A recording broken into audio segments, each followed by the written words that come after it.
Hello! Today we're going to talk about perceptions of Islam in medieval Italy. Now, before we start, it would be wise to mention a few things. Firstly, as you probably know, Italy during the Middle Ages wasn't a real place, just like most nation states we have today. Italy wasn't unified until the 1800s anyway. So, for the purpose of this video, I will be using the word Italy to refer to the geographic region of the area. A note about pronunciation. I speak Italian at a pretty okay competent level, so I can pronounce all the Italian that comes up in here. However, there will be Arabic, and my knowledge of Arabic is extremely limited. And secondly, there will be depictions of Muhammad, however, I will blur his face if it's not already blurred. The first thing I'd like to talk about is Dante's Inferno, a story where the writer Dante takes a trip through 9 layers of hell. He meets many historical figures, politicians, and rivals. There are 33 cantos, which is the way Dante divides it up. Think of them like chapters. In Canto 28, which takes place in the 8th circle of hell, Muhammad is present. Now, the 8th circle of hell is reserved for heretics. See, each circle is reserved for a different type of deadly sin.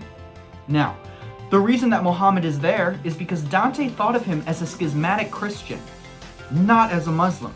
He actually didn't even think Islam was its own religion, but rather a heretical offshoot of Christianity. Now, because it's hell, the people in there are often subject to a punishment, ranging from just being in a limbo that's mildly inconvenient to literally being buried in pits of flames and awful things to having sludge hail rain down on you. The punishment that Muhammad is subjected to is pretty gruesome. Dante and his companion Virgil stare down at the scene. Muhammad is torn open from throat to groin, and Dante is so mortified by his presence that he cannot speak to him, which is one of the only times in Inferno where Dante does not speak to a habitant of hell himself. He requests that Virgil speak to him instead, and in this interaction, Muhammad says the following. "Now see how I spread myself. See how Muhammad is torn open. Ahead of me Ali goes weeping, his face cloven from chin to forelock. And all the others you see here were sowers of scandal and schism while they were alive, and therefore are they cloven in this way. There is a devil back there who carves us so cruelly, putting the edge of his sword to each in this ream, once we have circled through the suffering road, for our wounds have closed before any confronts him again.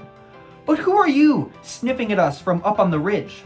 Perhaps to delay going to the punishment decreed on your own crimes?" Now, what's rather interesting about this is that Ali, Muhammad's son-in-law, is also here. Now, Ali, well, Dante probably also thought of him as a schismatic Christian. There were many Muslims who thought of Ali as a schismatic Muslim, as he caused the Sunni and Shia divide in Islam. Now, Muhammad seems well aware that he is in hell and being punished, so I'd like to turn our attention to his punishment because it's rather interesting. The scholar KARLA MALLETTE draws the comparison between his punishment and the Islamic tradition of al-shar, or the opening or expansion. To give this some more context, we should turn to the text that the al-shar originates from, and explore a possible link between this text and Dante's Inferno. The text Mirage is the story of Muhammad's ascension into the afterlife, in which he travels through layers of heaven. Ironically, in juxtaposition with Muhammad being in hell, Jesus is found in heaven in the Mirage. Now, in Islam, the other Abrahamic prophets are treated as, well, prophets. Maybe not the most true ones, but prophets nonetheless.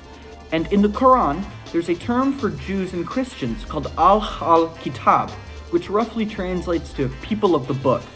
So a lot of Muslims, according to the Quran, should respect and love their fellow people of the book. Now, something interesting happens to Muhammad in the Mirage. He is torn open, just like Inferno. However, in the Mirage, it is for the purpose of cleansing him, not punishing. There are quite a few reasons for these events. I will go through them.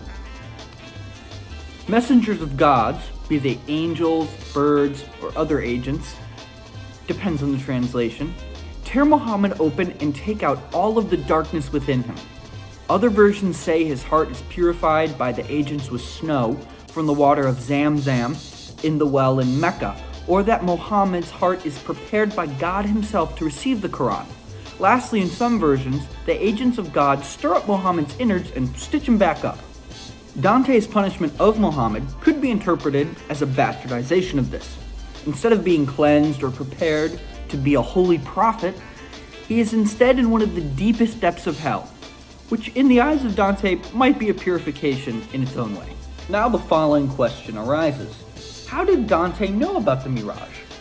During Dante's lifetime, a Florentine man named Riccoldo da Montecroce went on an expedition where he visited Palestine, Iraq, Syria, and more of the Middle East. He brought back to Florence knowledge of the mirage and even wrote a book that is aptly named Book of Travels. I want to turn our attention to Riccoldo. He spent 12 years in the Middle East. During his stay in Baghdad, which took up 10 of his 12 years there, Riccoldo studied Arabic and the Quran. He claims to have translated the Quran as well, though only parts of it are found, and the whole thing is not present. He was present in Baghdad during the siege of Acre during the Crusades. He admits in his writings to have been crying on the shores of the Tigris River in Baghdad about the event. Though he only spent a little bit of time in Acre, he is very torn up about the entire thing. In response to the event, he also ponders the grand Christian salvation, but he leaves Muslims out of it, unlike the Crusaders. In a letter, he goes as far as to ask himself, does God pray for Muḥammad? Were the Old Testament patriarchs really Saracens? Will all Christians renounce Christ? Will Christ himself become a Muslim on the last day? And is the Quran really the word of God? Obviously, it is hard to analyze a person who's been dead for so long. But doesn't it seem like he's having kind of a crisis? There seems to be this tug-of-war between Christianity and Islam in the questions he asks himself. I personally think Riccoldo, whilst an extremely devout Christian, he was a Dominican friar, realized that we're all just people. My modern way of thinking aside, he does say that Muslims follow the same rules of hospitality that Christians are supposed to. To have lived in a city for 10 years and have not gained the respect of those living there would seem odd. I think it's safe to say that Riccoldo, on some level, even felt a love for the inhabitants of the cities he visited. At one point in time, in one of Riccoldo's letters, it seems that he's trying to convince himself not to convert to Islam. But where can I go from your spirit? Where can I flee from your face?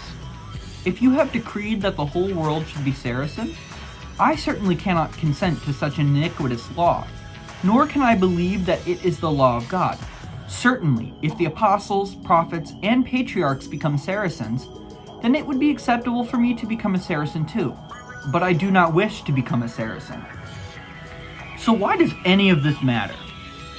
I think that we can use examples of Dante and Riccoldo as interesting microcosms for how medieval Europeans not only viewed Islam, but religion as a whole.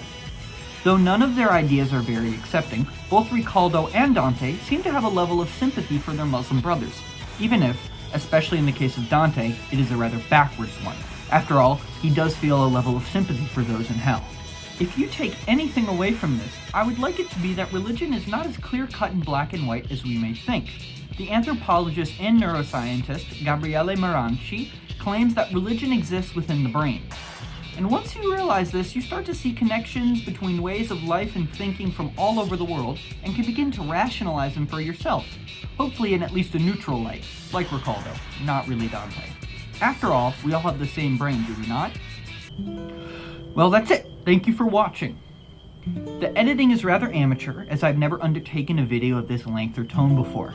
If you are interested in learning more about perceptions of Islam in colonial North America, I will link a video in the description of a presentation I did on that topic. You will find many connections and similarities between that presentation and this video. Anyways, dear viewer, thank you for watching.